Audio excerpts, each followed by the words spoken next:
Greetings and welcome to episode 205 of the Words About Gamescast, the weekly video game podcast for words about games.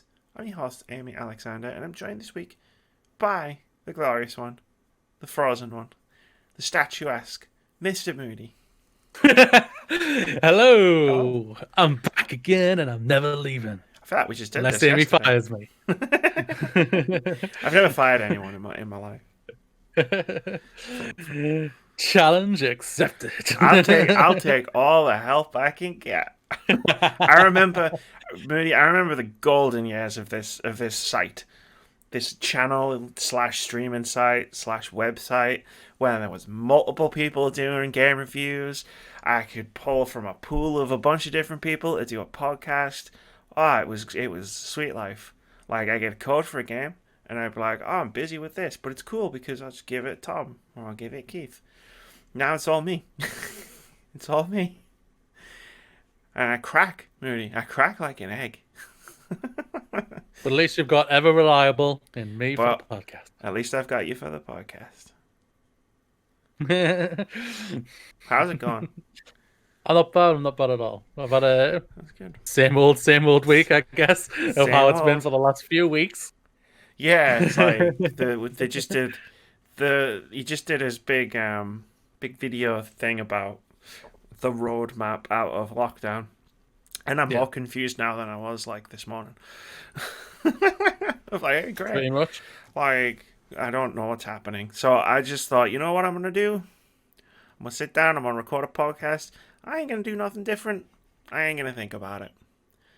Play some Mass Effect after this. Finish my footage capturing. Get the video I've been promising for like a month. Finally done.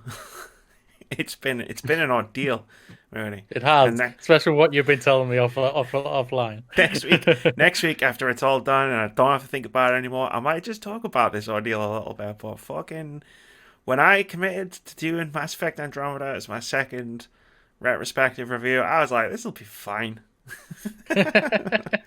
I liked Mass Effect Andromeda. It'll be fine. That was 2 months ago. Like, what have I done? That was 2 months ago. The amount of times I've been like, I'll do it this week, and then I've had an emergency schedule some sort of other video to take its place because it was like, I was not getting done this week. Yeah. Oh, well, by the end of it, you can be like, when did I have my last week off? Last week should have felt so long ago for you. Last week it'll be like, I'll finish this video, I'll publish it on Wednesday, and then I'll be like, cool, I'm taking another week off. It's just like, end of the week. God, I've got to take a break again. It really is. No, I can't do that. There's games coming out this week. Oh man, but this isn't a Mass Effect podcast, Mooney. Because this is the. I'm sure we could do that though. We could. Maybe one day we will. Mm-hmm. But this is the Words About Gamescast, where every week we discuss what has been going on in gaming, the games industry, and gaming culture over the past 7 days. It's a packed show this week, Mooney. Lots going on.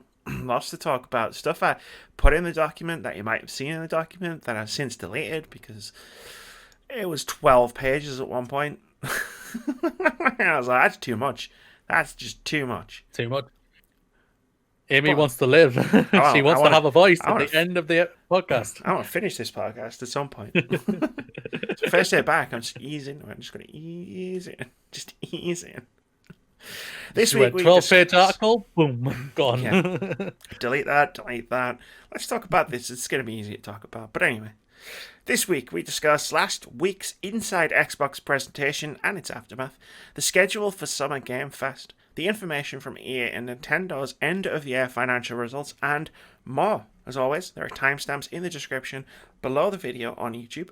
So if you want to watch this podcast in bits, you only want to watch certain bits, you want to skip all the way to the end of the post-show discussions we've started doing, or you want to watch the podcast backwards, all of that is entirely fine. You watch this podcast however you want to watch this podcast. We're just really happy that you're here. And I'm still waiting for someone to listen to it backwards. Yeah, that would be cool, right? Like, just the flow, because I try to make the podcast flow quite nicely in the order that I place things. It'd be interesting to know how it works backwards, but Probably So not wait, well. why are they talking about this? This is backwards. I don't understand. Wait, what's this? It's a joke they made 45 minutes ago. That they're just referencing now again. Oh, okay, cool. That's not as confusing. Anyway, let's jump right into it because, like I said, it's a packed show. I got lots to talk about. We're going to start with Inside Xbox May 2020 reactions. Moody, did you know that the next generation started last Thursday? Apparently, it did. Yeah, Because I didn't know this. I'm going to be honest. neither I did didn't know this.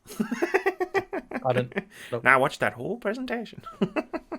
We both did at the same time. We both did. So before I dive into the games that were specifically shown / revealed, what are your top level thoughts on the Inside Xbox show that we both watched together, but separate, because we're sensible social distances? The flow, I thought, first to a certain point, I thought was very good. It was just straight to it. Games. All of them intrigued me, apart from Madden. I'm just not a Madden guy. It's just not my thing. I'm not really that big of a sports guy. It's apart from F1. Code Mass, you want to send me a code? Thank you. Shameless, I don't care. Yeah, but it flowed really good. And then it literally hit a wall at the thing we all knew was going to be the last thing. It was the biggest thing they were going to tout. But yet hit the wall when it hit Assassin's Creed Valhalla. Oh, I did a wall, all right. And we didn't expect that. Yeah, I feel like and I hit a wall. Physically. Yeah, and it's a shame. It really is. It is a shame. Sorry, every notification on my phone just went off. It's more of a shame for me because obviously everyone knows who listens to the podcast and who know me, I am studying to become a developer. I'm studying to become a QA tester one day. And I'm getting to know developers and everything, and the hard work they put into a said game and everything, and to see basically all of their games basically completely be overshadowed by the lack of quote unquote gameplay for the fans who were excited to see this type of thing, see this event, this 45-minute event, which was really overall only about 35 minutes event, and then it was talking to developers, which is fantastic for me because I want to hear from the developers their excitement for the games and everything. But all of it was completely overshadowed because of literally the slamming into the wall from Assassin's Creed Valhalla. Yeah, it's like sports metaphor, right? Like they had an open goal and they still missed. Yeah, basically. Yeah, it was a show, all right. Like I have some thoughts like about the show itself, and like thoughts directed mostly at Xbox. Like I think the games that they showed, like I always go into any show, like any presentation like this where multiple games are going to be shown, going right, cool. If they're gonna show like let's say 12 games, maybe like 3 or 4, I'll be like that looks sick. And then the rest, I'll be like, yeah, that looks interesting. Oh, yeah, that's not for me. And that's fine, because not every game's going to be for me, even though I review games like, I'll just be like, there's games in this list where I'm just like, I'm not bothered about those games, but I'm happy for people who will be bothered about those games to see them. But Xbox, I think, for the first time, because we've been singing their praises for the last few months with everything related to Xbox Series X, but I think for the first time, they kind of fucked it up. In sort of like the pre-show hype, I guess. The messaging. The messaging was messed up to the point where it set expectations for people who thought they were going to see things that they didn't see because they were never going to be in there. Because I guess they had a very different idea of gameplay to the rest of us. Where when I think gameplay, I think what I'm seeing on your screen behind you, like right now. Gameplay. Someone playing. This is gameplay, people. Even though you can't see it because it's very bright on my screen right now. Like gameplay doesn't necessarily have to be like someone like on a stage or in a place like playing on a controller. Because we've talked about this before. Like of all the games that are shown, like they're all probably in various stages of development, and they're all probably broken as shit. Yep. And you won't be able to string together 5 or 10 minutes of raw gameplay. But like just vertical slices, like the first demo that was shown was Bright Memory Infinite, And that set a really good tone for what I feel like the rest of the show should have been. It was only a couple of minutes long, but it wasn't like live gameplay or anything. It was obviously like pre-rendered whatever, but it was gameplay from start to finish. It was someone doing the shooting and then doing the melee combat and then doing the driving, and that's what I hope to see with some cinematic trailers interspersed in there, because you're always going to get them. That's what I hoped, and that's kind of what Xbox said they were going to show, and then they didn't, and they even admitted it afterwards. Like, I've copy-pasted a story from the day after in here, which I guess I can read now since it relates to the discussion we're currently having. We will talk about the games that we saw eventually. Don't worry. I like talking about games. But there was a news story that went up on GameSpot, which was Xbox exec says Microsoft set wrong expectations for Xbox Series X event, which was written by Steve Watts. And it says, the recent Inside Xbox presentation promised the first look at gameplay for the upcoming Xbox Series X, with a big-budget Assassin's Creed Valhalla serving as the marquee item. And while it did technically show glimpses of gameplay, some fans felt disappointed at slick trailers that looked like cinematics. Xbox marketing head Aaron Greenberg is acknowledging the issue, chalking it up to poorly managed expectations. In a tweet replying to a fan, Greenberg said that clearly we set some wrong expectations. He suggested that if the Inside Xbox presentation had just been aired without the promises, the reaction might have been more positive. Assassin's Creed Valhalla was especially criticised since its gameplay debut failed to show the new main character, Eivor, in action and instead mostly showed in-engine footage of environments. The creative director, Ashraf Ismail, issued a similar statement saying fans rightfully expected to see more and asking them to be patient and kind. Which hits the nail on the head. Yeah. I respect that. I shout out both respect to both of them, that they are acknowledging that they did fuck up in certain ways and everything like that. When it comes to the Assassin's Creed one, Mr. Ashmay, is it? Ashraf Ismail. Ashraf Ismail. He probably did not have the choice of what they were going to show. Yeah. That would have been higher up personally for him. And same goes with Greenberg. Personally, but I like that they are acknowledging it, and I've seen a lot of love towards them for that, because they did get smashed like crazy, but then when they did actually say we hold our hands up and everything like that, they've got some respect for that, and that's what people want to hear for. If you can hold up your mistakes, that's fair, and respect to them and everything like that. Even though I like both of them deep down couldn't really do anything about with either revealing anything. Yeah. Again, their issue was the expectation setting. Like, if Aaron Greenberg hit the nail on the head by saying, "Hey, we set expectations too high," that was our bad. Like, because I went into this saying, like, ironically, last week when we were on the podcast and we were talking about this, I went into this going, it's going to be like there's going to be a bunch of people complaining on Twitter afterwards because their expectations are going to be too high. And the irony was not lost on me when I realized it was like, but a lot of people complained on Twitter afterwards, but it was because Xbox set their expectations too high. Yeah, and Ubisoft. It kind of just makes me think that Xbox should not have done this type of. They shouldn't have even had this type of reveal. But even like Greenberg says himself, if they didn't even say anything about in the tweets or anything like that, it just said it was an inside Xbox, they wouldn't have. The overall reaction points would have been positive. The overall reaction would have definitely been more positive for sure. Like, the discussion we're having about expectation management is very similar to the one we had before Mark Cerny's video from a while ago, the tech spec video, which we discussed obviously in depth at the time. Sorry for putting it. How funny is it that Xbox literally did the same thing as PlayStation? Maybe I'm wrong. Maybe both of them are going to fuck it up this year. Like, last generation Xbox fucked it up. The generation before PlayStation fucked it up. Maybe this time they're both just going, fuck it. Okay. We're both going to fuck it up. Like, it's like, but the difference here is, like, while my opinion of the presentation itself isn't raised by what Aaron Greenberg came out and said afterwards.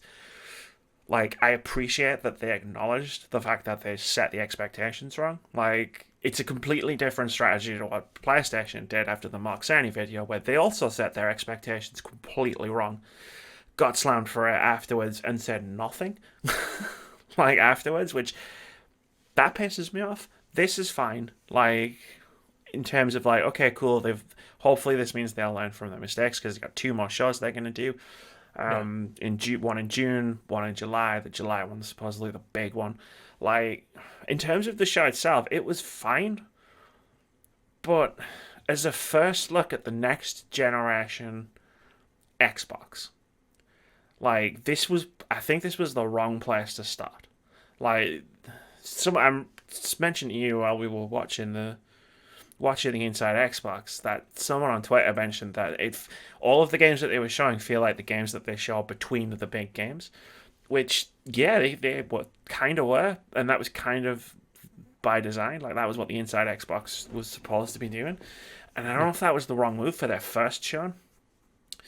Like, maybe the full console reveal should have come first, or maybe the first party studio stuff should have come first. Like, I don't know, like, it's weird because, like, at this should have been not just selling me on some cool games that I can play on my Xbox. This should have been telling me why I needed an Xbox Series X to play these games. Yeah. And I got nothing from that perspective. I think what basically has happened is they've separated their E3 conference, which I'm guessing, going off what how this has been put out, was going to be at least a minimum of about an hour and a half, if not close to 2 hours. And because they wanted to show a lot, obviously they probably would have revealed everything, basically the games, the full on, to have a full on look with the specs and everything, with someone talking about it from Xbox, what they've done for the controller, what the price is, when it's coming out, and everything, probably at E3. And it sounds like, going off with my opinion, I think that what they've done is they've separated it into 3 parts. So you're getting the first part, well, one of the parts from their conference now. You're going to get something next month, which I believe is a thing with IGN where they're talking about the specs. I think, unless that's a completely separate thing. I don't know. It might be a completely separate thing. They're signed up to do a bunch of developers and publishers are signed up to do a bunch of different things. Like, they're going to do their own thing. They're going to do IGN's thing. They're going to do GameSpot's thing. They're going to do Games Radar's thing. Like, but yeah, like, I get where you're coming from, and it definitely does feel like that. I just feel like this wasn't the part to start with. Like, if they're going to do their console stuff next time, like in June, I have a feeling that's where we're going to see bigger third-party titles, because they're going to be talking about specifications, and like, that's it. That to me, by design, sounds like the part of the presentation that tells me why not only are these games cool, but why I should have an Xbox Series X to be able to play them. Like, what is the benefit of me having an Xbox Series X? I've already got a One X. Like, I can play all of these games on that.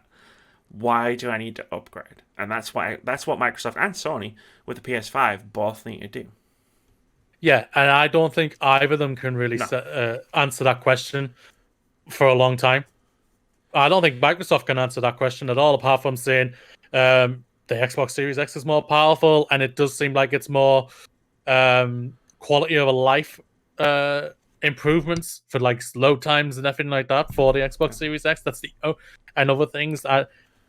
Because, like I said, all that, like, they've come out and said, basically all the games you can play on that are coming out for Series X, for at least for the next year or two, I believe, are all going to be able to be played on the S, the X, and the Series X. So why do you actually need to upgrade? There's no actual tenfold reason to do that.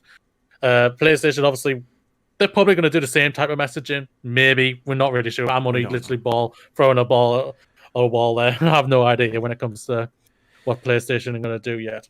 We'll find out. But it's disappointing for what happened. Like I say, it flowed really well. The games, I really enjoyed what I saw for the most part and everything. Yeah. And I'm still, even though I was disappointed with what they showed of Valhalla, I'm still incredibly excited for Assassin's Creed Valhalla. Oh, yeah. I think it looks just like it looks like it's going to be hopefully a really good game. Yeah, like I said to you before the podcast started, like hopefully like I liked Origins and I liked Odyssey, but I got really jealous because everybody seemed to like go nuts, crazy, love them, and I got Yeah. really jealous of that because I was like, what am I missing? But like I said to you, hopefully Valhalla's the one that is like, oh my god, this is fucking amazing. Like that would be nice. But yeah, like if they can bring that sort of focus that they had for the first 20, I think it was like 25 minutes, I think. If they can bring that kind of focus to like their first party game reveals in July and hopefully like have more expanded looks at certain games. Like this kind of treatment for Halo Infinite or like whatever else they've got coming at the end of the year isn't going to cut it like at all for those games. Yeah. But we also need to remember as well they're doing their own digital play event where we're going to be able to download demos. So you would assume that whenever that is, will tie into one of these two remaining shows, and that should mean that those shows will be a bigger event because they want people to download their demos and talk about them on social media. Yeah, it does scream out that's probably going to be the July one because it's their first parties. And that's what basically everyone really wants to see, what they're actually doing. We all know basically what Ubisoft are doing. We all know what EA are doing and what Activision are pretty much doing and everything like that. We all very much want to know what the first parties, and we only really know two of them really, and that's Halo and it's Hellblade 2. And obviously we're going to be getting another Forza. We believe it's their RPG team.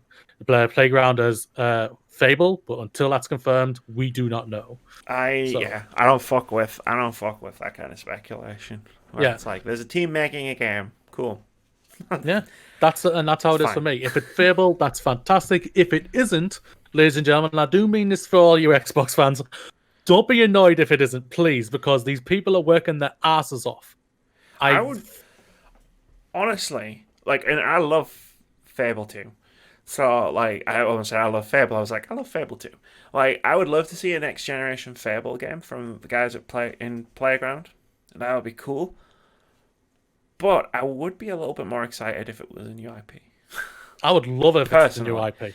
Like, I'll be happy either way. Yeah. But, yeah. I love Forza Horizon, so I'm really curious to see what that studio is going to be able to do with, like, something else. Yeah, because they basically took a year off. Last year they didn't release a Horizon game. They didn't release a motorsport game. Because Turn 10 Studios makes the motorsport games. Yeah. And they did take a year off, but that was probably because they want to time Forza Motorsport 8 for...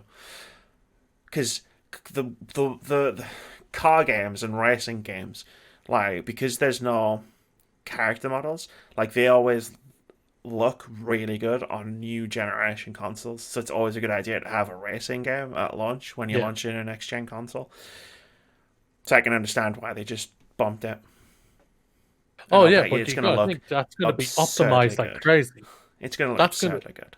Yeah, they've had an extra year to make that even more buttery smooth. Good God, that's going to be a game I will definitely give a try. And I'm not really the motorsport person, even though, like I say, I do play the F1 game, but that's more the competitive part of it. But yeah, the motorsport one, that's just like, I'm like, hell yes. I'm probably more excited for that than for Halo, just because of how beautiful that game's probably going to look. And like I say, they've had an extra year. So what mechanics have they maybe tweaked to the rumble mechanics in the controller and everything? How good of a feeling is that going to be? That's going to be fascinating. It'll probably be similar to the HD Rumble on Switch. I don't know why I was physically looking for my Switch in my room. Like, I can't exactly demonstrate it like on a friggin' video podcast over the internet. But I have a feeling like the controller like rumbles. It'll be the same with the DualSense 5 as well. Like, I think they'll both just be quite similar to the HD Rumble, which scares the shit out of me when I put my Switch down sometimes. I can believe that. Just FYI. There were some cool looking games though. Like for me, there was 3 that stand out in my memory. Now that we're a couple of days removed. The first one was the cinematic trailer for Vampire the Masquerade Bloodlines 2. Looked fucking awesome. Like, trippy. It it was was very so trippy. cool. Like, and I fucking loved it. It's just a shame it didn't come with a release window. Like, to say it's coming, like, because it was already meant to be out. So it's one of those things where it's like, it's got to be out soon. Please let it be out Yeah. soon. The second thing that stood out to me was Yakuza Like a Dragon. Like, I'm sold on Yakuza, the new Yakuza. Because I played Judgment last year and I loved it. I played Yakuza 6 a couple of years ago. I loved that, even though I had no idea what was going on because I didn't have the time to catch up on 6 other Yakuza games to catch up on the story. So, like, when they were like, we're starting again, new character, it's going to be a new gameplay type, I was like, cool, I'm in. And then to see it, like, to see them come out at Xbox and be like, it's going to be an Xbox launch title, we're, like, doing all this stuff with Xbox, I was like, that's a really cool get for Xbox. And then the Medium, which was the horror game with Akira Yamaoka doing the soundtrack, who did the soundtracks for the original Silent Hills. That looks pretty dope too. Yeah. Do you have any standouts? Bright Memory Infinite. That was a trippy as hell type of game. Like, it's so many different mechanics going on all at once. And you're shooting, then you're fighting as a samurai, then you're jumping in a car, then you're shooting even more. It was bonkers. And to hear that as made by one person, respect to that person. The other one is Scorn. This game I'm pretty sure we've heard for a long, long time. Like, say, if I remember rightly, I even said when we were talking about it while we were watching that I believe that was used to get advertised on the Easy Allies podcast, but I might be wrong. But what's come out even more, I believe, has come out that Scorn is actually, I believe, going to be an exclusive for Xbox. It's timed launch exclusive. Yeah, And it's going to be in Game. is, I've got it written all down here. It's going to be in Game Pass. Yeah, when it comes out. And the other one for me was with you, the Medium. The Medium was trippy. It was creepy. The music sounded awesome. I liked it. I can't say much more. Can't ask for much more. It's my type of game. I mean, I think it's funny that everyone was thinking, "Is this Silent Hill?" Well, I was. That was me when we were in the Discord channel watching it. The music started, and I was like, "This sounds like Silent Hill. This looks like Silent Hill, but it can't be Silent. Surely it can't be Silent." And then I was remembering the rumors about how there was like 2 studios and they were making 2 different Silent Hill games, and one of them was going to be very different, and this and that and the other. And I was like, I'll admit, Moody, I was almost peeing my pants a little bit in excitement. Because I was like, this could be Silent Hill. Imagine. But weren't those rumors for PlayStation though? The PlayStation to have them? No. One of the rumors was that Kojima Productions was working on Silent Hills again, and we married that up to PlayStation being like a mediator between Konami and Kojima to like get it done. Yeah. The other games that were update 5 look very pretty. Chorus Rises 1 was like a Starfighter game, which also looked very pretty. Madden NFL 21, there was a football player, I assume, on a couch talking about it. No, it's called American Rugby. I like American football, so shh. They don't even kick it. They do kick. Once. They do kicks. It's American Rugby. It's not American Rugby. You only wear armor in rugby. Call of the Sea. We're more of a man in rugby. I've seen those rugby players. All you have to do to play rugby is just throw the ball a bit to the side. Call of the Sea, which I don't know what that is. It looks like an adventure game. Like you are swimming around. You've got the webbed extremities. There was the Ascent, which was the cyberpunk twin stick shooter. That looked kind of cool. Scarlet I like the look of that one. Full on anime game. Yeah, 100%. Konnichiwa. Yeah. Second Extinction Reclaim Earth, which was 3-player multiplayer shoot dinosaurs. It's close to what you wanted. It's close. What I wanted, but it's not what you wanted. And obviously, Assassin's Creed. Dinosaurs doesn't mean it's close to what I wanted. There's dinosaurs in it, all right? Look, sometimes you just got to take what you can get. No, I don't accept it. I will die on this mountain. There were more Resident Evil 8 rumors today. And I just looked it up and I'm not doing this again. I haven't seen. I'm going to have a look at it right now.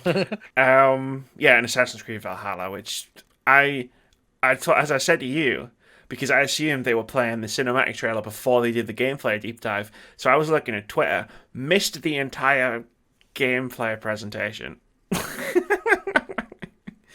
And I was like, oh, shit, that was it, wasn't it? Yeah, so I don't really have any comments on that. Because I was not watching. Yeah. Yeah, like a couple of people that we know and everything like that have had some choice words on their podcasts to talk about it and everything. So, which was understandable and everything. I can understand where all of them come from. I mean, it wasn't what we hoped, and I think the disappointment stings a little bit more for people who are like invested in Xbox. I'm invested in all three. Xbox, PlayStation, Nintendo. Like, it stings more because they've been doing such a good job in 2020 up until that moment, which I think makes well, I it would say even disappointing. 2019 they did a good job. They've been messaging. I mean, they've been really doing a good well. job for years. Yeah, but that messaging, yeah. Since, like, just talking about Xbox Series X stuff, like, since the Game Awards, they've been doing such a good job of being communicative, being open, and doing a really good job of presenting their case, which makes the disappointment a little bit more raw than it might have been otherwise. Yeah. Like, E3 2013 sucked, but that didn't feel nearly as disappointing because Xbox in general were just disappointing that period of time. So it was like, oh, well, this is just more of the same, right? Yeah. Whereas now it's like, ouch. You were doing so well. I was rooting for you, Xbox. Yeah, that's what I think it is. Like, for especially like for like you and me, like we talk about and we root for all of them. Even though Alex said I don't have a PlayStation 4 right now, I talk about all of them, not primarily in one thing. Even though I do primarily play on Xbox. It was just disappointing. Like I said, like they had a really bad generation. Even though they got the marketing and wording right, and they've got an amazing team with Phil Spencer at the spearhead of it, doing so many great things, and this just fell so flat. And like I said, like when we started with it, was you literally know when you hit a wall, when you hit the bloody wall, or the brakes were slammed, and Sucked it's the thing air that out of the room. It felt like. Yeah, and again, and just to the point of the ending, and I'll just say this, and then we'll wrap up and move on. To the point of the ending with the developers, with the interviews with some of the developers of the games that was shown, that was cool too, but that should have been like, this is going to be what happens in the post show. Like, exactly. This is going to be a 26-minute or whatever they said it was presentation, and then we're going to spend 20 minutes at the end talking to some of the developers of some of the games that you're going to see here. Not this is going to be a 45-minute presentation, and we're going to keep people waiting for 20 minutes to see if there's any more games, which is undoubtedly what happened. Yeah.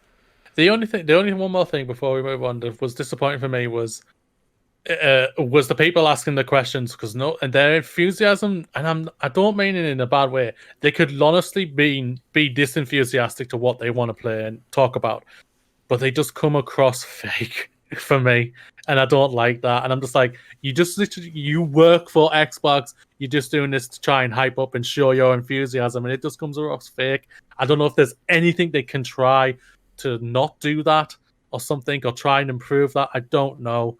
But and I don't mean it as a nasty way towards the people who were asking the questions, because they've worked their asses off to get to the positions they were at and everything. But I don't know. It was inside Xbox in format, but it missed that being in the location with the fans. Like, it fell flat. Yeah. It fell flat because it was missing all those extra pieces, I think, in terms of that part. Like, if we're going to be stuck like this for a while, and this is how we're going to get on gaming news for the next few months at least, like, it might be better to just have edited interviews rather than two people doing a podcast, because their developer interviews look no different to this podcast. Basically, yeah. Like, and it works for a podcast, a back and forth discussion. It doesn't work so well for an interview. Like, and maybe they should no clip it and just have the developer and just chop it up and make it snappy and make it quite slick, and that just for this format. And then once they can get back into the studio and they can start doing their Inside Xboxes properly, go back to the interview format, because it works there. Or like what you said when we spoke on Thursday, and this goes to you too, PlayStation. Do what Nintendo do. Or just shamelessly rip Nintendo off and do a friggin' direct, because at the end of the day, Yeah. it fucking works, right? Yeah. Just literally have Phil Spencer and just literally say, this is what we have. Follow us now. Phil into the Spencer beautiful stands in front of a game. white screen and he just does a quick intro, makes a couple of shit jokes, and we're just in it. And every now and again, there's some voiceover, and maybe every now and again you have a developer. Tim Schafer comes out. Rod Ferguson comes out. He doesn't work there anymore. Whoever's replaced Rod Ferguson. Major Matt Nelson. Booty, Get Major Chris Nelson. Charles, That was the Chris thing about Charlotte, it. It's an inside Major export. Nelson. And Major Nelson wasn't there. Get Ricari out. Just like whoever you want to get out. Get Julia out. It's just like, yeah, just. And I know it's difficult because you can't really film it like that, but you almost did. In those first 20 minutes, you pretty much did that. Mm-hmm. But let's move on. That's good. We've been talking for about half an hour on this, and I feel like we've got a lot to get through. So I'm going to crack my knuckles. Let's go back to the god himself. Jeff. Every time I say Jeff, I think of coupling. Oh, Jeffrey. Number 2, Summer Game Fest schedule has started to fill up. As promised, the Summer Game Fest website the schedule started to fill up on last Tuesday. There wasn't that much there, but I have a feeling like this isn't going to be like, this is phase 1, this is phase 2, this is phase 2. It's just going to be constantly updated, I feel like. Yeah. But we saw the Inside Xbox that we just talked about was the first thing that was on there. On May 12th, there is Sunrise Number 1, which is described as join Jeff Keighley for a surprise game reveal. Moody, that's in 2 days. Yes. That's going to be fun. A surprise game reveal. Let's hope it's something good. Let's hope it's gonna something that pleases the fans. Titanfall. I'm still working on willing it into existence in my spare time. Dino Crisis. Resident Dino Evil. Crisis. Ooh. Resident Evil 8 is supposedly due to be revealed sometime this month. I feel that's going to be at PlayStation still. Not if they're doing that, because the rumor is they're doing their thing in June. No. But yeah, it will be at PlayStation, 100%. Every Resident Evil that's been revealed in the last... Like, Resident Evil Remake 2, Remake 3, Resident Evil 7, even Umbrella Corps at TGS. Like, every Resident Evil for God knows how long has been revealed at PlayStation. So yeah, that just screams out PlayStation for me. Yeah, but you're right. Maybe it's a Rocksteady. Maybe it's Harry Potter. Maybe it's the unwanted Batman game that apparently they're doing just because you don't want it, right? Just because you don't want it, I want it because I know it's not the Rocksteady game. This is the thing: if WB Montreal are making a Batman game, cool beans, because that means Rocksteady are doing something else. I'm fine with that. You know, if Rocksteady are making a Batman game, WB own a ton of comic book licenses, and they can only stick with one who has no powers. Batman is cool. And regardless of what you feel about Batman, those Arkham games were mostly great. I do not deny that. I loved the Batman games, apart from Arkham Knight. Arkham Knight for me just sucked. But yeah, I overall really enjoyed the games. I think they're really well done. I'm just tired of Batman. That's all. I just want, I get it. Yeah, like it's like me and Resident Evil rumors. Yeah, where's my Wonder Woman game? I'm fucking sick of them. A Wonder Woman game. Where's my Green Lantern game? Where's my Flash game? A Flash game. I've said I want all of these. We did that video a while back, and I was like, I want DC. I want an entire DC connected universe in video games. I don't know how you do it, but I'll even. Where is the Superman game? Rocksteady. I don't know how you do it. I don't know. I don't care. I just want to be a QA tester. I don't design games. You're gonna jump on, right? You're gonna get this Batman reveal. Maybe not on Tuesday, maybe at some point in the future, and you're gonna do your moody thing. You'd be like, no, and then like a month later, or maybe even in the same show, because it could be a whole thing. You can get Rocksteady's gonna come out and be working on something completely different, and you're gonna forget all about your Batman related hang-ups. No, this is how bad it's gonna be for me. This is how bad. This is how much egg I'm gonna have on my face. The Batman game's gonna come out. I'm gonna play that Batman game. You know me? I'm gonna fucking love that Batman game. Gonna be great. I know that, and that's how annoying it is going to be for me. I will Yeah, have so much egg on my face. it's always annoying when you do stuff like this and you put out your opinions and then you have to eat shit on a podcast later on and be like, "Yep, I was wrong." Yep. But it's not. No, it's not that I'm wrong. It's that I'm just saying you can use different characters. You don't have to have Batman all the time. And they will. Yeah. But whatever that is, I'm looking forward to it. On June 9th to June 14th, it's the Steam Game Festival Summer Edition. Play and wishlist upcoming PC games on Steam. We already knew about that. We talked about it a couple of weeks ago. On June 11th, we've got EA Play, which I want to talk about in the next news story. So we'll hold off on that in a moment. And then we've also got the Cyberpunk 2077 Night City Wire, which is described as tune in for a special broadcast on Cyberpunk 2077 from CD Projekt Red. And I have a feeling this is going to be a long gameplay demo. Their first gameplay demo for us, when we finally saw it, was a long-ass gameplay demo. So yes, this is going to be extensive, I think. I think it's going to be about a minimum 45 minutes. It's going to be a developer walkthrough, because when I saw this pop up, and I was like, oh, what are they going to do?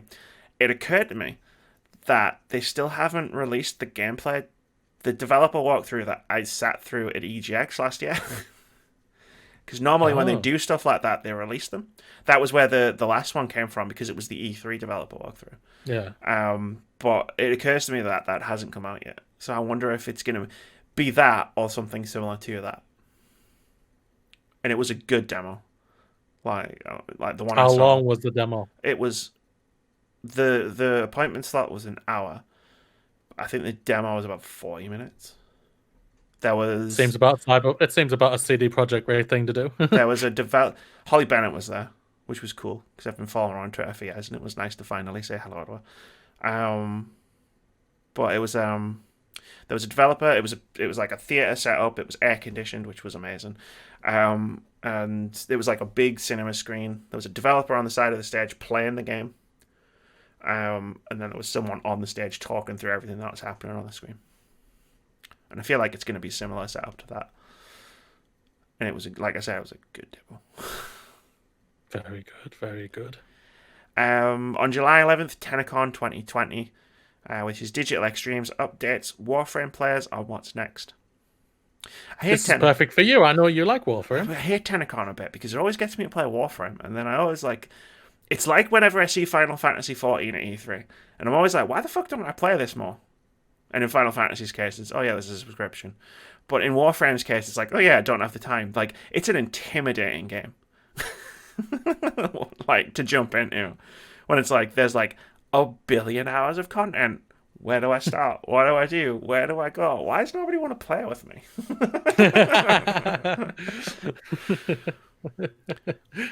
The last thing that was added was on August 24th, Gamescom Opening Night Live. Jeff Keighley teams up with Gamescom to host the spectacular industry-wide finale to SGF, which, again, we talked about a while ago.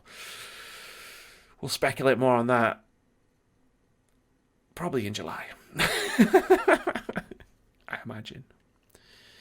For now, let's move on. We shelved the EA Play talk because the next news story is EA will launch 14 games this year, with multiple for Switch.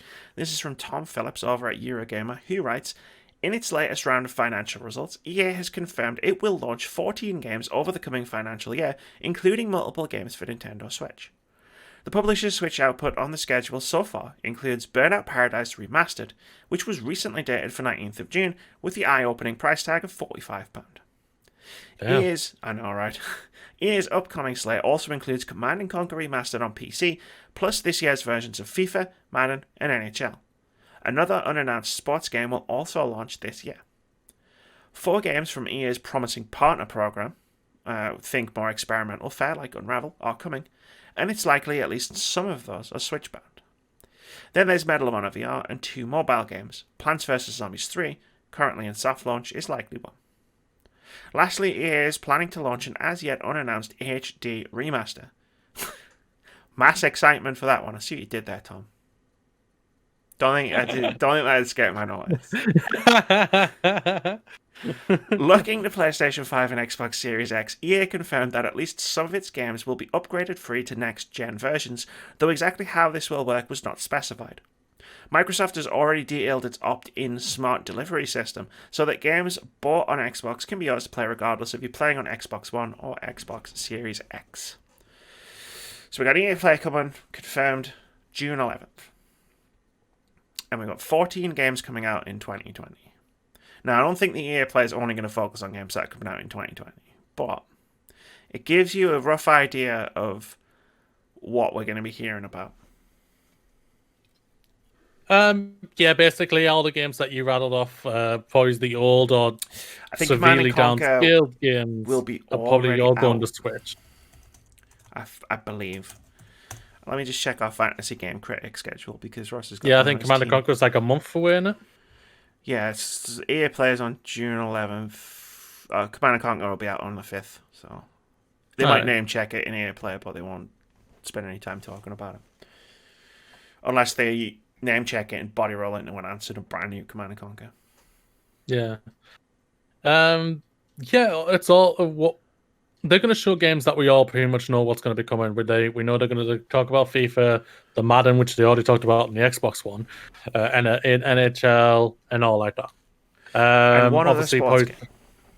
Yeah, one other sports game. Yeah, that's what they said. It's unannounced. Probably NBA. Although I'd like it to be a golf game because I do enjoy golf games. Is an NBA with 2K? There's two, right? Because NBA 2K do one. And EA do NBA Live? Do they? Yeah, but they haven't done it for a while. Okay, that's the answer. You haven't done it for it's probably NBA, yeah. Yeah, it is. It's EA Sports. The big thing here, obviously, was that which was going crazy, even though it's all just rumor, is a possibility that the remaster could be Mass Effect, even though there's no evidence on that or anything. Everyone's been screaming at them to do this and everything. Even I won't lie there. It just screams out something that's perfect for EA. They want to make money. The trilogy remastered would probably make them quite a good bob. And everything, especially if you throw out everything on there, the DLC, the whole shebang for it. I think would be a perfect little thing. And it probably would be perfect to go on the Switch. I won't lie. For it. I'm turning myself into a Twitter comment. Oh, bugger off with Skate. Jesus. Hey, I'm planting my flag. If there's only one HD remaster they're going to do, I don't think they're going to do Mass Effect this far away from a new Mass Effect game. Well, I don't think that new Mass Effect game's anywhere close because they're going to be doing, like I said, I think Dragon Age Inquisition, not Dragon Age 4 is going to come across. I have a feeling, like I said, I have a feeling Mass Effect's probably about 5 years away. I don't think they'll release a trilogy, HD, whatever, 5 years away from the next Mass Effect game. I think they'll do it closer. Which is what leads me to think I think they're going to do an Escape. An HD remaster, not a sequel. Possibly. The only other thing for me on this thing is they have now come out and specified what their details are for the upgrades for the upgrade things, and apparently it's like if you buy their games like within the 3 months of of the new consoles coming out, like by say February, if they come out in November, you can upgrade the game to free, but after that you can't. Yeah, apparently, which makes sense. So when you think about it from this perspective, because I saw everybody jumping on it and being like, "Whoa, yeah, being shitty, yeah." These are annualized franchises, so it's not like let's say for example like Titanfall 3, right? Like if they launched that this fall, it would be part of the smart delivery, right?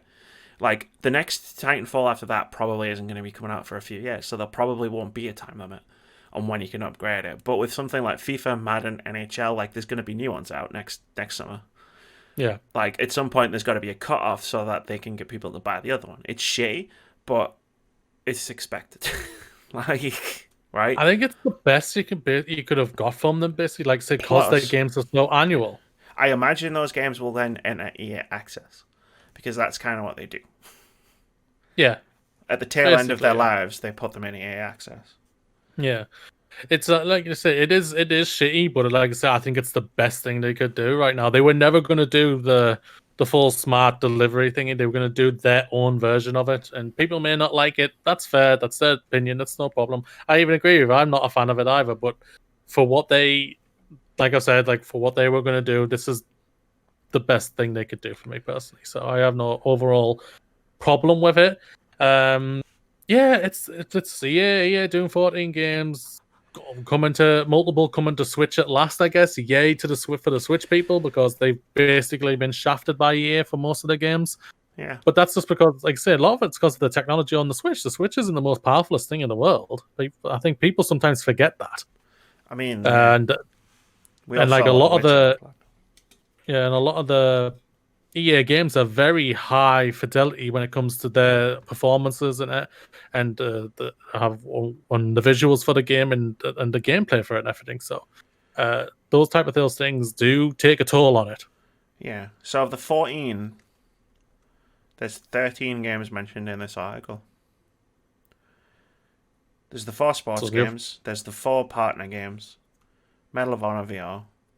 Plants vs. Zombies. The other mobile game, Command & Conquer and Burnout. So it's one other game. Which is would be the obviously HD remaster. Yeah. So which is the Mass Effect trilogy. which is Skate remastered. Mass Effect trilogy. Which is we're both wrong. I would laugh at that we're just both wrong. Yeah.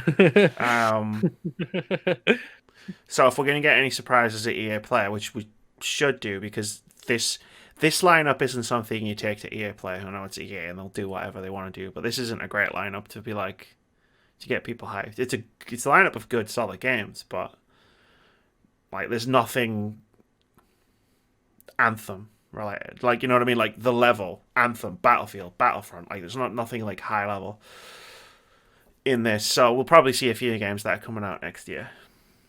At their EA Hopefully, Play. yeah.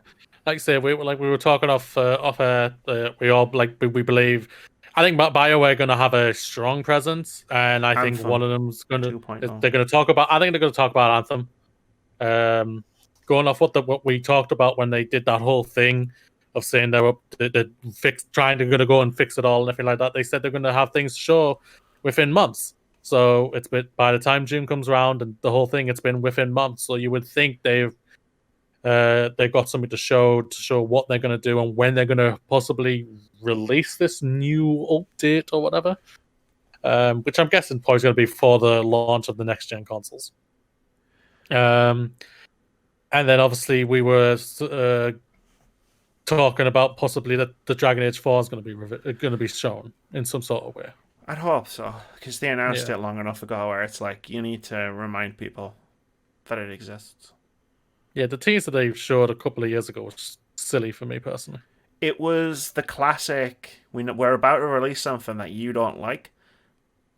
Let's remind, and then it's like, we'll remind you of, we also make the thing that you love. Bethesda did it when Fallout 76 was revealed. And then at the end of their E3 presentation, they were like, well, by the way, we're also making Elder Scrolls 6. Like, don't forget, we make the thing that you love too. Like, it's incredibly transparent. Which sucks. It's annoying. Like, it's cool that they're making Dragon Age 4 and Bethesda are making Elder Scrolls 6, but it's really fucking annoying because it looks like I'm not going to see this game again for fucking years. Yeah. And I was right. Mm-hmm. But come on, Mass Effect Trilogy, please, because that means I get maybe a point on our. It depends, because that was the one you went super in depth with, so you might get. I was very in depth on it, yeah. A quarter of a point, maybe. I'm pretty sure it was like that. It would be. It was going to have DLC. It was going to have a new ending. It was. you went all in it. It would have the whole package. That it would have all the DLC and everything. That it would be. I think. Did I say? I ever said it would be out this year or would be out early next year? I think you said it was coming out. I can't remember that part. But I remember. But I know I did specifically say it would have a new ending. Yeah. Or a more extended ending or something. And the extended edition. Yeah. Cool. I'm going to cherry pick from this next news story because there's a lot of words in it and we don't need all of them. Animal Crossing Pokémon provide Nintendo Switch sales boom. This is from Tom Phillips over at Eurogamer, who writes, booming Switch sales buffed by big launches for Animal Crossing New Horizons and Pokemon Sword and Shield have provided a stonking set of new financial figures for Nintendo. Nintendo shifted a further 21 million Switch consoles worldwide, up 24% year on year, boosting the Switch's lifetime hardware sales to 55.77 million. Software-wise, 169 million Switch games were sold over the past year, up 42% year on year. Total Switch game sales now stand at 356 million. And then they break down some of the big selling games. Pokemon Sword and Shield sold a combined 17.37 million copies, one of the best sales totals for any pair of Pokemon launches. Animal Crossing New Horizons sold 11.77 million copies in 12 days until the end of March. That's mind blown. That's 1 million copies a day. Pretty much. And that was the end of March. It's mid-May. Across the board, Nintendo software sold well. 18 games shifted more than 1 million copies in the past 12 months. Mario Kart Deluxe, 8 Deluxe, and Super Smash Bros. Ultimate continued to swell their sales totals. Nintendo, yeah, we know, we talked about that last week. Eurogamer also understands Nintendo has pushed back its regular June E3 announcement livestream until later in the summer while it works through the difficulties of adjusting to remote development because of COVID-19. There's a whole quote from Nintendo. Yeah. But it's because of COVID-19, which is fair. Which we all knew it was going to be. Nintendo are in the same position that PlayStation were in at the beginning of the generation back in 2013, 2014, where it was like, doesn't matter if they're not like, and Switch has really strong exclusive games at the moment, but it's like, doesn't matter if they've got exclusive games or not. People are just buying Switches anyway. Pretty much, yeah. They're doing incredibly well. They are doing so well. Yeah, everyone. If I remember going back to when they revealed the Switch and everything, everyone was thinking, "What is this thing?" And everything, will this work? And there was a lot of question marks. There was a severely lot of question marks. I called them out, and I always like to bring this up because Keith and Russell, being on a podcast with Keith, Russell, and Tom at the time, let me tell you, they did not like the idea of a hybrid handheld console. I was sitting over here being like, cool, I don't think it has enough games, so I don't think it's going to sell amazingly well. But that idea is fucking genius. And I said that when they revealed it. I was like, that idea is genius. Yeah. And I mean, I don't want to say I'm like a prophet of the games industry or anything, but that idea was genius. You've come up with some pretty good guesses, I won't lie. Yeah, they are just guesses. I am just blindly stabbing it in the dark on all of this stuff. But the Switch's success is great as one of like the 6 people in the world who own the Wii U. Like, that console had a really good library of games. It just had a terrible controller and a really not well thought out name. So to see the Switch do really well, and for it to continue to not only have its own awesome library of games, but to bring that awesome library of Wii U games over so that people could play them is fantastic. Yeah, I agree. And respect to Nintendo, great. Congratulations to all the developers for all their hard work and everything. Just fantastic. And they throw out some incredible games. Mario Kart is a great game. Smash Bros. Doesn't connect with me, but it's a ton of people who I work with at college, they play it loads and they love it. Breath of the Wild, Odyssey, the whole shebang. They've got so many games out there. And say, Animal Crossing and Pokemon. Pokemon was already a big franchise, so when it was already going to sell well, even though it got a ton of backlash last year, it was still going to sell well. And Animal Crossing is the same thing. It's sold incredibly well. And I'm so happy for them. Nintendo's in an evergreen period where I think everything is selling above their expectations. Yeah. Animal Crossing was I know we talked about this at the MPD. Animal Crossing was like a B-tier franchise for Nintendo. That's now one of their biggest franchises. Zelda. Historically, it's one of their most well-known. It's one of their well-known and most well-respected franchises, but it's never been one of their biggest sellers before, and even that sold incredibly well. Mario Odyssey, sold better than you would expect for a 3D Mario game. Pokemon Sword and Shield has sold outstandingly well. Mario Kart 8 is sold, you know what I mean? Like, everything is selling incredibly well on the Switch. And that's awesome to see. But those numbers for Animal Crossing are Bonkers. crazy. A It's going to million be copies a day. I think what you asked the question, didn't you? Will it be number one, or at least in the top three at the end of the year? I think it's at least going to be in the top three. I was like, by the end of the Switch generation, is Animal Crossing going to be the number one best-selling game? That is going to be it might be. Could be, definitely, yeah. I think the only game that could potentially sell better than it at this point is Mario Kart 9. Or 8. Yeah. I agree with that. Because, yeah, okay, cool. Cool. I think we just got a bunch of quickish news stories, apart from that one about... Oh, shit, there's still a lot to go through. I'm going to do the next one because it's fun. It's related to Animal Crossing. AOC is playing Animal Crossing and she could visit your island. This is from Callie. I've never understood how to pronounce that, and I really should look these things up before I do a podcast. Callie Plaggy. Over at GameSpot, he writes, United States Representative Alexandria Ocasio-Cortez has joined the Animal Crossing New Horizons train. In a tweet, she said she is very new to the game, but wanted to visit random people's islands and leave notes on their bulletin boards. She then opened her DMs briefly to receive dodo calls from followers. Now that she has the game, there is a chance you could have a sitting congressperson visit your own island. The congresswoman initially tweeted that she was opening her DMs for 4 minutes, but in a reply she said she got enough DMs that her app crashed after only 1 minute. She also said that opening her DMs, albeit briefly, went better than expected. Yeah, it was wholesome, in a quote. There's a whole other thing. She has subsequently shared some glimpses of her trips to other players' islands, and even expressed an interest in appearing on Star Wars writer Gary Whitta's Animal Crossing show Animal Talking. That's really cool. That is cool. Not the Animal Talking thing, although I watched an episode of Animal Talking, it's actually kind of cool. I watched Colin Trevorrow was on it. I am talking about Jurassic World. But this is just cool. I love Alexandria Ocasio-Cortez. How mad is it to think when you're sitting there, right? Like, playing Animal Crossing. Like, just, like, I'm always, like, lying down. Switch above my head. It's like, there's a United States Congresswoman also playing Animal Crossing. It's like the same game.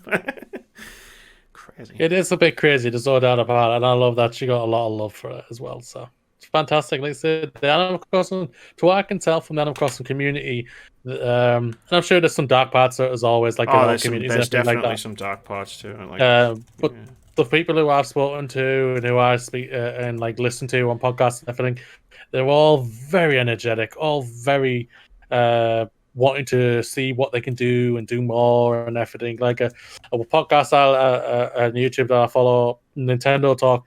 He only had like a couple of hundred, like almost like 1,000 subscribers. He has almost 5,000 subscribers now because of this. Yeah, and it's insane. And his view count when it comes to like his Animal Crossing videos are staggering high, which he had no idea was going to happen. But and which is respect for all the hard work he's done. Yeah, it's huge. Like, it's not just a big game launch; it's a cultural phenomenon at this point.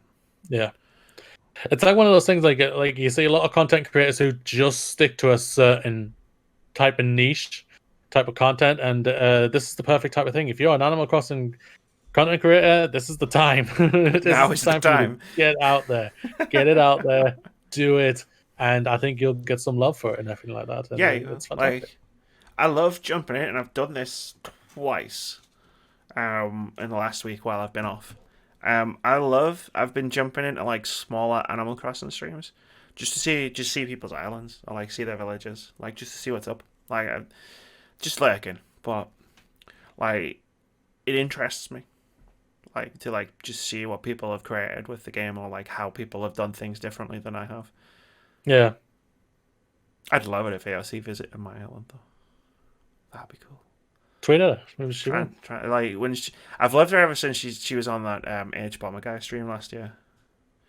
The transgender mermaids fundraiser, where he played Donkey Kong for like 3 days. I'm not gonna lie, I don't know anything about that, so I have to be frank with you. Yeah, it was a while ago now. Feels like forever ago. Anyway, let's move on. Let's talk about Riot Games. We love talking about Riot Games. A year of Riot's diversity and inclusivity efforts mean it now employs 1% more women. This is from James Batchelor over at GamesIndustry.biz, who writes, Riot Games, the developer behind League of Legends, has released a report on its efforts to improve the diversity and inclusivity of its workforce following a 2018 expose into its toxic work culture. A recent blog post described 2019 as a foundational year in its efforts to diversify its staff, but recognises there is still work to be done. The post featured a lengthy report on measures Riot has taken to improve its hiring processes, as well as the conduct among established employees, and showed a slight uptick in 2 key areas. Overall, the number of women working at Riot around the world has risen by 1%, accounting for 22% of all staff by the end of 2019. Meanwhile, underrepresented minorities at Riot US made up 9% of the workforce, also up by 1%. Riot defines underrepresented minorities as Black or African American, Native American, or Alaskan Native, plus people of Hispanic, Latinx, or Spanish origin. Delving deeper into the 2 graphs offers more insight into this growth. Do we want more insight into this growth? No. Okay. However, Riot notes we still have progress to make. Priorities for 2020 include diversity and inclusivity action plans from each member of the leadership team, more work on improving its recruitment processes, and the introduction of a Women at Riot initiative to develop, retain, and engage women leaders. More detail on the latter is expected soon. Riot also mentioned that it will continue to defend itself against the class action lawsuit it faces from former employees. The company says it finalized a proposed settlement at the end of last year. Yeah, that'll do. I mean, right. In a company as big as Riot Games, 1% is actually probably quite a few people. But still, I mean, those numbers are still pretty bad. And it's like the byline, like I say on the articles of 1%. It's just 1%. like everyone. It's just like, what? How many people? Okay. Yeah. Like I've seen some people to try to defend it. I was thinking, yes, I do agree where you come from. At least it is something. I do not deny that or anything like that. 200. It's 250 people. As of May 2018, Riot Games employs 2,500 people operating 24 offices around the globe. So like, it's probably higher than that now because League of Legends is one of the biggest games in the world. But about 250 people. So it's not like you read 1%, you think they've hired like 2 people. Like, yeah. It's not terrible until you see the breakdown of being like, it accounts for 22% of all staff. Not even a quarter. Yeah. Yeah. It's just that it's the crap. But it also goes back into the industry type of thing that the whole industry needs to be diversifying a lot more and everything. So agreed. Giving the minorities a lot more chances to find these jobs that they want, that they've studied for and worked their asses off to get and everything like that. And that's what that's something like I've said on multiple times. I think I've said like a couple of times on this podcast. I have one girl in my classroom. In my class, and the rest of us are just boys and everything. And it's like words about games. I'm surrounded by dudes. I'm sorry you invited me on. Which is fine. But yeah, it's a whole industry thing. But like I said, the article doesn't help it because it says in 1%, and then you're just gonna get bashed on that. But like when you've done the maths, it's like around almost 200 odd people, which is a great thing to think, and it is something. They are trying everything, but Riot Games still don't help themselves. I don't know how they just don't do that. They still don't help themselves in any way, even though they're one of the most profitable game companies out there, with one of the biggest games out there, and they still just somehow do not help themselves. Well, no, because here's the thing. You raise your like the number of women and underrepresented minorities. Sorry, I was looking for the specific term they use. By 1%. There's probably some crossover in there, right? There's probably like some Latinx women who came to work at Riot Games, so it's probably not like 500 people, give or take. Cool, right? You move in the needle. Like, it's obviously a slow process. Whatever, I get that. And But I can appreciate the process for any business, anything is slow. You can't get it all changed in like that. You just can't do that. Where I get my Shania Twain on, and because it doesn't impress me all that much, is like where like you make so much fucking money from League of Legends. Where's the training programs you started? Why aren't you going out into communities? Why aren't you going out into schools, into colleges, into high schools, like around like wherever your offices are based, and like actually starting programs? Because you're one of the few companies that can do this, and you won't even miss the money. Like, you make so much money. Like, you just sometimes you forget how much money Riot Games makes because they don't get talked about as much as like Fortnite or Call of Duty, but it's like League of Legends is up there like with those games in terms of. But that's the thing about it, because it's only on really one platform. I think if it was on all platforms, I think everyone would be going, "Whoa, what?" Even though they might have heard of League, even though they've heard of League of Legends, I think everyone would be like, if it was on consoles, be like, "What the hell?" Which I think is going to happen. I think League of Legends will go to console eventually. They've got to figure out how to work. That's probably the only stumbling block I would have thought. Well, I thought that with Diablo, and I'm sure that there's a way to make it work. It's a very like I've played a bit of Dota 2 under the tutelage of someone who's played it, and I never managed to wrap my head around it. But it's a very complicated game, which I can understand. Yeah, like when I was watching, like you need a lot of quick access to quick buttons. So. Like when I was like watching the documentary about the esports for League of Legends on Netflix, which is a great documentary. Definitely go check it out if you haven't seen it, ladies and gentlemen. I'm getting my coats back next week. Sorry, just no.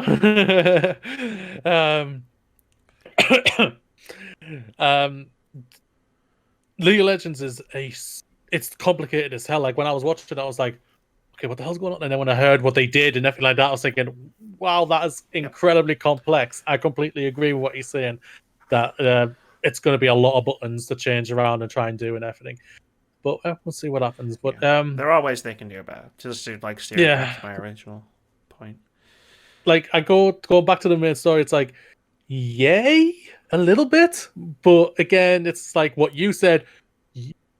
You know you've got the money that can do more. Why aren't you doing these with the schools and all like this, the programs like you were saying, and you know it wouldn't hurt a dent into your money, and you know this. You're like you said, you're one of the main companies out there who could do this without hurting yourself. That's the thing. That's why I think a lot of people always get frustrated, like at the Activisions and the Ubisofts. Like, you got all this, and you'd rather be a dick and not do with the firing of people and everything. There are many reasons. I'm literally sugarcoating it there. I know that.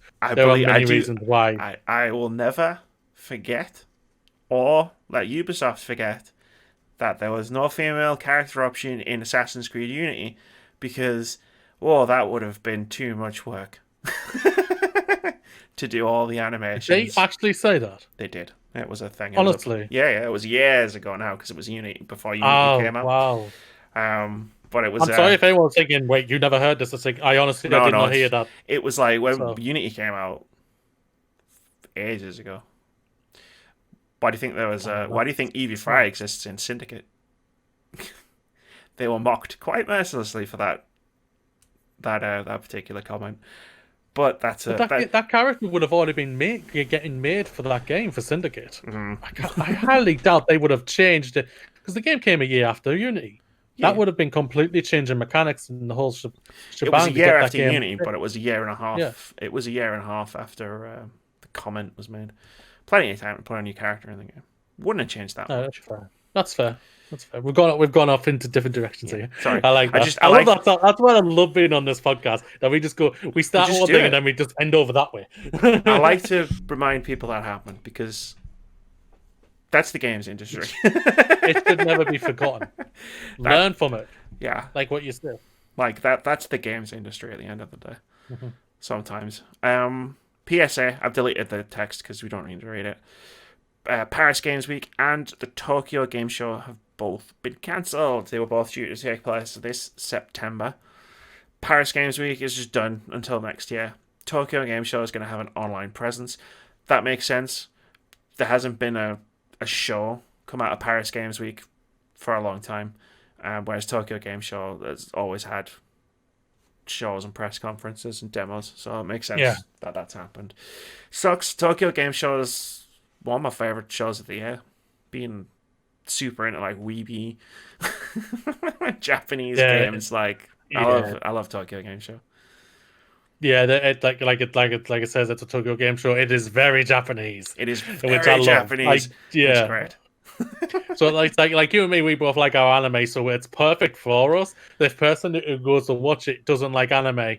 You're like, you're excited for the games, but you're like, what am I watching right now? I don't understand. It's like, this is where you see the deep dive things into like Persona games and Yakuza games and like stuff like that, and like Armored fucking Core games and Astral Chain, and it's like, this is cool.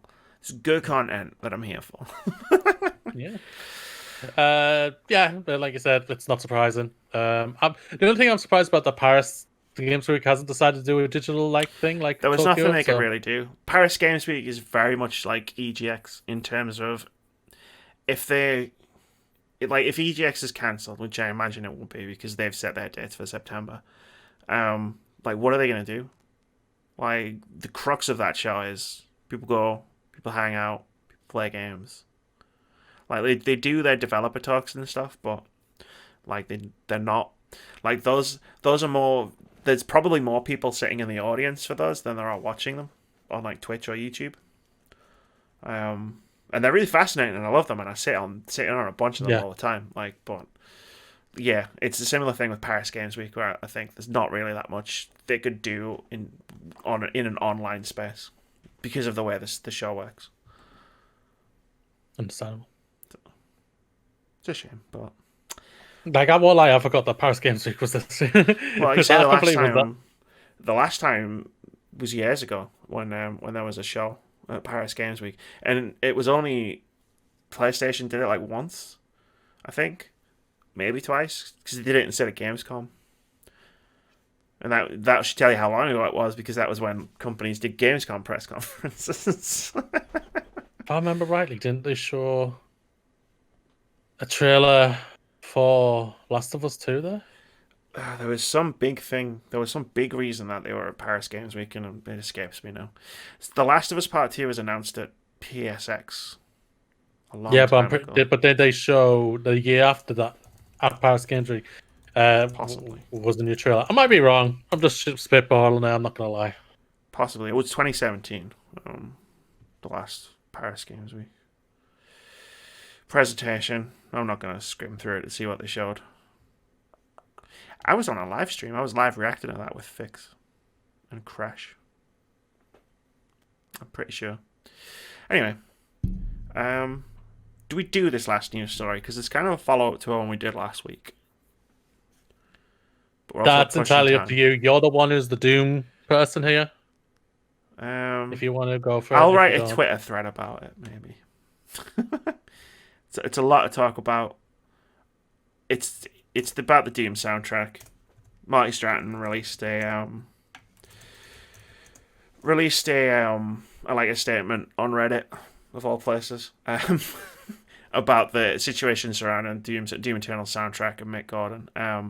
It's still a bit he said, she said, until we get the other half of the story, which we may never get. But she said, he said, on the she saw. He said, not really. But cool. Let's move on to the last slice of the podcast. I got a new segment for you, Moody. Yeah. Extracurricular activities, because there's a lot of stuff we read and we see in our journeys through the internet about video games where it's like, that would never be a good discussion thing on a podcast, but I want people to read about it. I want people to read it. I want people to watch it. So I made a list, and there's be links in the description below the video on YouTube for all this stuff. I've got 4 things on here. The first one is an article on Eurogamer, The Never-Ending Quest for Absolver's Ultimate Martial Art, which is a really fascinating article. about a group of really dedicated players who have been continuously trying to find the ultimate martial art in Absolver, which came out 3-4 years ago. It was a really good game, but it does surprise me that people are still playing it to that level. Games Criticism and Kindness is over on Kotaku, which is an article by Heather Alexandria about games criticism. You should definitely read up,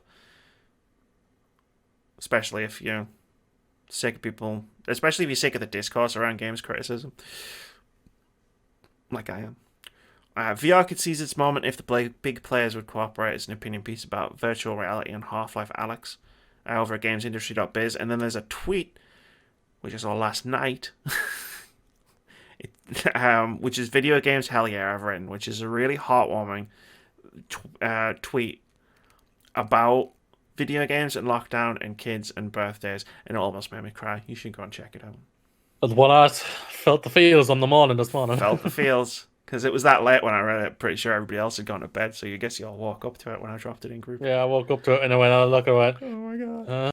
Put my glasses on. And I was like, I hate you, Amy. It was so nice. It was so lovely.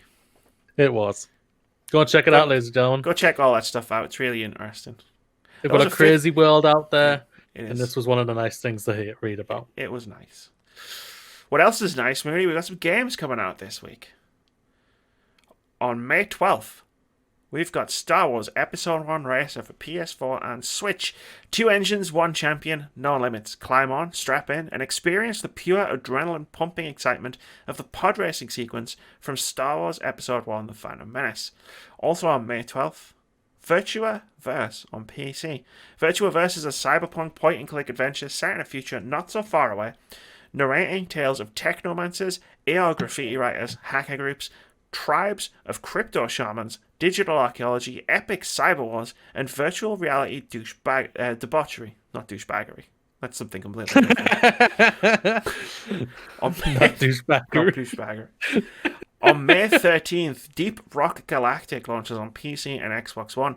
Deep Rock Galactic is a 1-to-4-player co-op FPS featuring badass space dwarves, 100% destructible environments, procedurally generated caves, and endless hordes of alien monsters.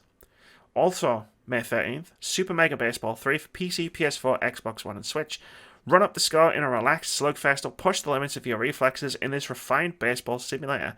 The third entry in the series features an all-new franchise mode, major graphical enhancements, and on-field additions including pickoffs and situational player traits.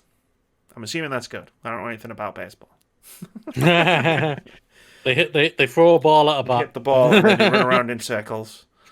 Yeah, something like that. Yeah. And then you go and sit down for a bit. On May 14th, we've got Signs of the Sojourner for PC. Signs of the Sojourner is a narrative card game about relationships and connecting with people.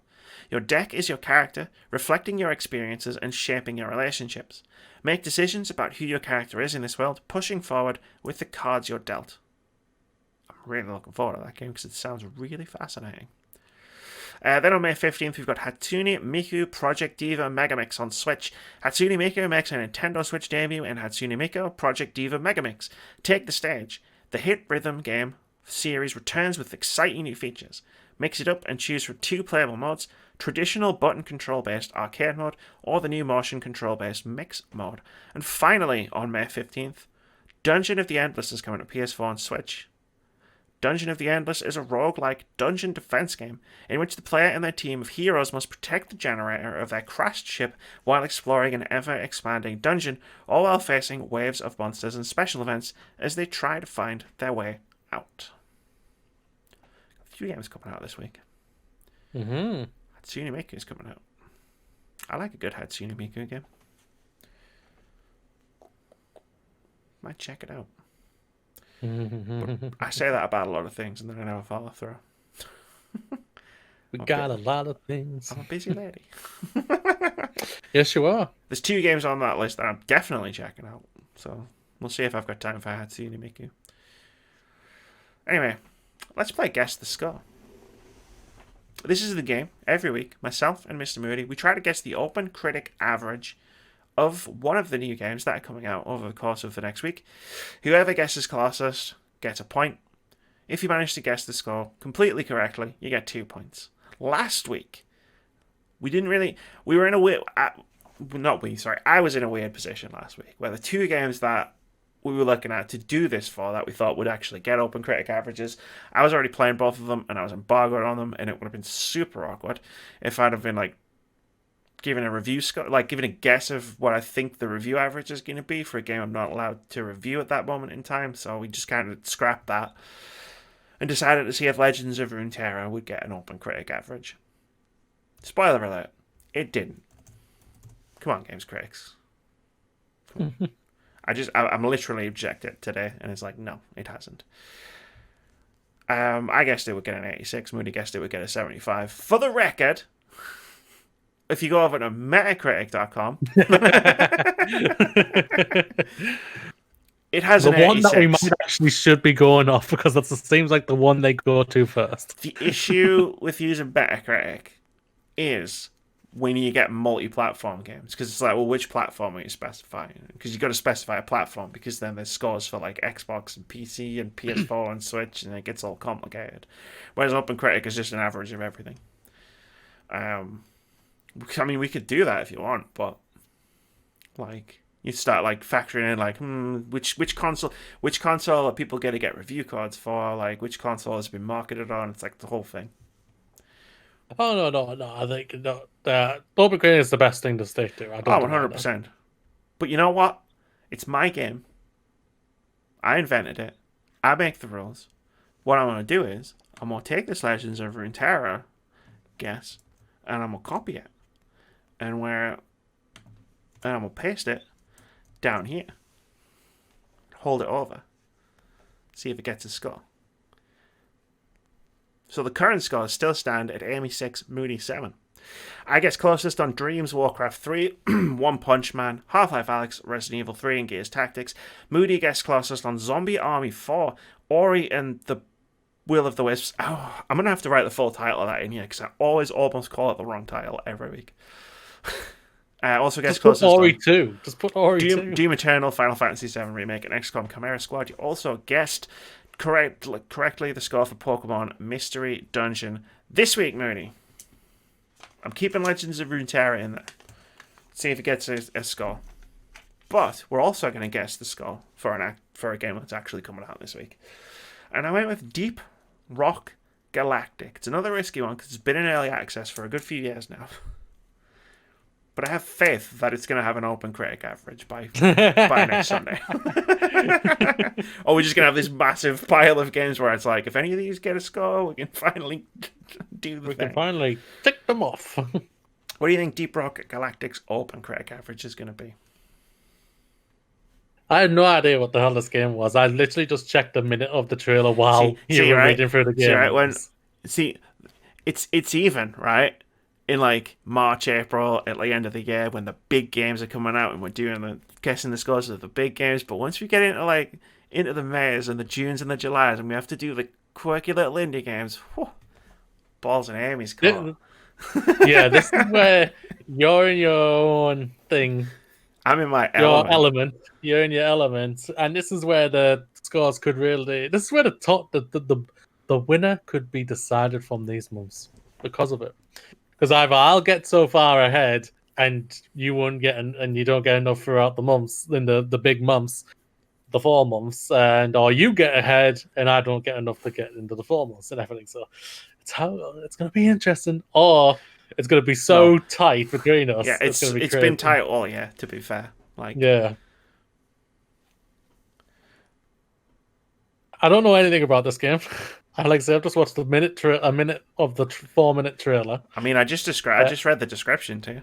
Yeah, I know. I did listen to it. And I reread it to myself as well. It's going to Xbox. It's going to Game Pass, I believe, on Xbox, if I remember rightly. I don't know. That means I don't have to buy it. I think that's what it said, didn't it? No, it just says Xbox, so I might be wrong. Maybe it's something you should do, Xbox. Who knows? I don't know. The game just looks like it's evolved, and I'm just Oh, you mean the game evolved? Well, I don't mean evolved. I was going to say it has evolved. It's been in early access. I'm not saying it is or anything like that, but it just screams out something like that, a 4-player co-op first-person shooter. Not an That's all. asymmetrical game though. Mm-hmm. So not Evolve, more Left 4 Dead. I think 73. Locking that in. Moody has gone 73, and as you know, I always write it down on a post-it note before you've even made your guess. That's why the Xbox pen ends up in my hand towards the end of a podcast, or in my mouth at one point. I can't tell what that is. 77. 77. Okay. I've gone with 77. So if it hits 75, it's tied. Just because I've heard of it doesn't mean I know anything. I'm in the same boat as you. I'm gonna play it on Thursday, probably on a stream when it comes out and I've got it and I've downloaded it. Because should we talk about it in the post show a little bit? Because I talked about you about it off stream, off the podcast, where I was like, my new plans for streaming, where I might be streaming a lot more. Because so what happened was I took a break last week, and I took a break from streaming as well. Like I just took a break from content in general. After almost killing myself the weekend before to make sure that no one noticed I took a break, and there were still 5 videos that came out on YouTube. But like, so those videos are doing really well as well. By the way, like the numbers are like, for me, are really good. Like I need to take weeks off more often, but so like I was trying to figure out, like, YouTube wise, like the content flow and like the pipeline and all those other buzzwords that, like, you know, Microsoft and Sony use, like they're all like really good on YouTube. I'm really happy with where I'm at. On Twitch, like what I realized I was doing was I wasn't really into streaming all that much because it was like a separate thing. So like, let's say like this week, Deep Rock Galactic, Signs of the Sojourner, they're both coming out, right?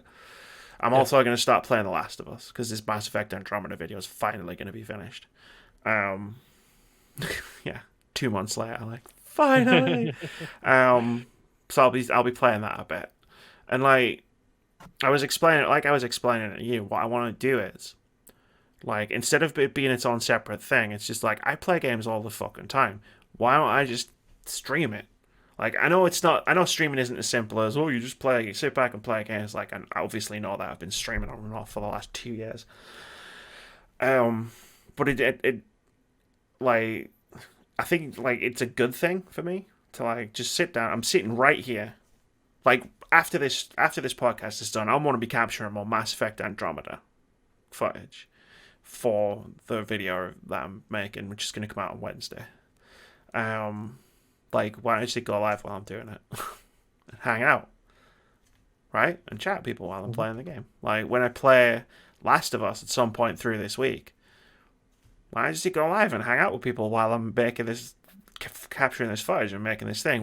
When we check out Apex Legends Season 5 on Tuesday after the update drops, well, just stream it. Like, essentially what I'm saying is sometimes I play like a lot of games. Why am I not just sitting here streaming it? Like, sometimes I don't get a chance to play that much, like when I'm working on a lot of videos or when I'm like busy with real life stuff. And so sometimes there'll be weeks where I might stream all 7 days of the week, and then there might be other weeks where I might just end up streaming like once, through the week. But my idea is to just sort of like all the games that I'm playing for making content with, or just like when we're doing like extended multiplayer streams of like things like Apex or whatever, to just stream it at the same time as I'm playing it, because I need to record the stuff anyway for like capturing footage. And then the games that I'm playing where I'm trying to finish a game, it's like I'll just stream it. Essentially, it's a great idea. That's my slogan. Just stream it. Amy says, just stream it. Just stream. You should just have that on the byline. Just below. Just stream it. It's like I want to go back and finish Trials of Mana, so I might just like sit down, because when I play games, I play them for at least a couple of hours at a time. I'll just sit down and click the go live button and be like, "Hey, what's up, guys? I'm just playing Trials of Mana." Mm-hmm. Yeah, Hey, just I'm chill, just doing enjoy Animal yourself. Crossing stuff. Hey, I'm just playing Legends of Runeterra for a bit. You know, like just. And obviously, like, it's gonna start off. It's gonna start off where I'm gonna be streaming a shit ton over the next few weeks because it looks like I'm still gonna be locked down for a little while, and then that'll taper off a bit once we're out of lockdown. But it's cool, and then I'll be like playing like The Last of Us 2 when it comes out, and I'm trying to think of any other big game that's imminent. The Ghost of Tsushima. Ghost of Tsushima, like I'll play that when it comes out. I'm not going to finish all the games that I play because I never do, but like it'll be a journey. It'll be fun. No, that's true. I think it's a good idea. Yeah, there's no doubt about it. Like, say, you enjoy streaming, you enjoy playing games, you enjoy talking to people about games. Why not just mix them all into one and just do that? It's a great idea. It suddenly hit me. It was like two days into my holiday because it was on my mind. It was like, what do I want to do about streaming? Like it's been on my mind for weeks, and it just hit me like, why the fuck do I like do streaming as a separate thing from playing games? Because at the end of the day, when I'm streaming, I'm playing games. And when I'm playing games, there's nothing stopping me from activating this microphone and talking to people. You show up in chat. Good idea. Yeah, like sometimes I have a camera. Sometimes I won't. When I'm capturing footage for a video, I won't have a camera because I need pristine footage. And sometimes I'll have a camera because I won't be capturing footage. I'm just playing a game, and I'll be like, and that'll be me. But we that's all that's admitted is we all know you should be doing more of this. I mean, I try, but I've got to like control the game as well. Like, do it after you've won a match on Apex to score. Won 2 last week, so I know I was so excited. We've got the new character on Tuesday. I'm so excited to see that. I'm so excited to play that character. Yeah. Because now that I'm still chasing the achievement, it's like, oh, the characters I've got left, man, I just nah. I don't want to play as them. Like, I've run out of characters I like playing as. I hope you like this new character for you to get what you want. I think I will. I've looked at the abilities and stuff, and I think I'm going to enjoy it. The abilities do look like they're going to be very intriguing. So it's going to be fun. PvE content, though, Moody. They're doing like the season quests and stuff. So you collect you collect stuff in multiplayer matches, which you don't drop if you die, so you don't have to carry them at the end of the game. And then once you've collected enough, you go and do the PvE quests, where you have to go and get something and then get back to your extraction point, and there's like those beastie things trying to kill you. Sounds cool. It does. Like I said, for some reason, this battle royale has just clicked with me. All the other ones just I have enjoyed. Just doesn't work for me or anything. But this one is clicking with me, and I'm happy with that. And they're doing some good content. Like I say, Respawn, they are a very good developer. Sorry, what were you saying? I'm just trying to refocus my camera. Oh, okay. I literally thought I was like, what have I done? No, don't do this, Amy. Respawn are a very good developer, like you did. Even though the Titanfall 1 and 2 didn't work for me, they did incredibly well for the fans. Fans love them and everything like that. You and Keith have screaming for Titanfall 3 and everything. I enjoyed the Star Wars game that they have that they revealed. I get English, can't even speak properly. That came out last year, which has done incredible from 10 million units, I believe they've sold, which has made EA go, oh, we can make money in story-based games. Who knew? We can make money with single-player games. Yeah. I mean, to be fair, like there are some caveats to that. We can make money with single-player Star Wars games. That helped. The Star Wars part helped a bit. Yeah. But yeah, it's like I'm really happy that you collect with it. Like, not just for my own benefit of having someone to play with, but it is cool that like something I recommended you play has stuck with you. I always laugh. Yeah. It's one of the reasons I critique games and recommend games to people. Because it's always... I'm trying one that you recommended on Twitter right now, so which is going off what I've played so far is very charming. but you've warned me for feel. There's feels in it. Sorry. The I know you feelings. don't like feelings. I like feelings. I just don't like waking up to have feelings. But yeah, it's like I like that. I like doing that, like being like, check this game out, and then you go, and then someone comes back to me and goes, yeah, I did, and it was great. I'm like, yay, I helped someone. Avoid this game like the plague, and it's like, I did avoid that game like the plague. I'm like, good. What is it? No, it's not 2 games. No, 3 games really. Yeah, Apex and Legends of Runeterra, which we still need to have a match on, by the way. I haven't played it for a week. And the one we're playing now, which is really funny. So Winter I'm More liking Tactics Club, which was one of the games I was embargoed on last week's podcast. I really wanted to talk about it on last week's podcast and be like, it's really great. It's surprisingly great. But I couldn't. that. So I saved it for the video. Yeah, man. Embargoes are difficult when you're really enjoying something and you're doing stuff like this, like podcasts and like being on Twitter, and it's like, can't talk about it. The worst one, in fact, the worst one I ever experienced, and it was because of length, was I was like one of the first people to get into Sea of Thieves, like the technical alphas and stuff, and the NDAs for that were like a year. I was like a year, I think, where I was like, I can't talk about this game. The problem with that was, no, it was like year and a half, and the problem with that was Microsoft would show it at E3, and they show it at Gamescom, or they show it on an Inside Xbox, or they talk about it, and then we'd be doing like reaction videos to E3, like Microsoft's E3 press conference, like doing the post shows of that, doing the post shows of this, or talking about some news about Sea of Thieves, and obviously I'd been playing it, so I was like, I have so many thoughts and opinions and feelings, and it was just like, And then like Keith and Russell say, we'll be discussing Sea of Thieves and like, oh, this looks good, and oh, this looks kind of cool, and oh, I'm not so sure about this, and I would be sat there like, but then they'd be like, what did you think? And I'd be like, I can't tell you. Because I've played it.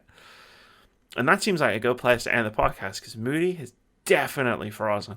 So, yeah, okay. This isn't the first time we've ended a podcast like this. Thank you very much for watching this podcast, episode 205. Thanks very much for joining me, Moody. No problem, baby. So long.